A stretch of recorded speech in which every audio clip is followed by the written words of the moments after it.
ভগবান নিজে বলেছেন, আমাকে যদি 10 ফোঁটা নয়নের জলে কেউ সেবা দেয়, আমাকে যদি 10 ফোঁটা নয়নের জলে কেউ ডাকে, আমি 10,000 ফোঁটা নয়নের জলে তাকে বাহু বাড়িয়ে আপন করে নিই।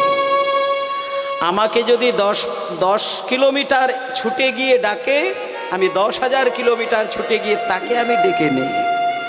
আমার কথা নাম ধরে ধরে যদি কেউ কেঁদে কেঁদে মৃত্যুবরণ করে, গোলক ধামে বসে বসে সারা জীবন ধরে আমি তার নাম ধরে ধরে কাঁদি। ভগবান এত দয়াময়। তাই মাগো, একটা কথা বলি, স্বামীর যদি টাকা থাকে, বাজার থেকে সুখের চাবিগুলো কিনে কিনে রাখতে পারেন, কিন্তু শান্তিটা তো আপনি টাকা দিয়ে কিনতে পারবেন না। আপনি সুখ কিনতে পারবেন, শান্তি কিনতে পারবেন না। পরম শান্তিতে জীবন কাটানো, সেই শান্তিটা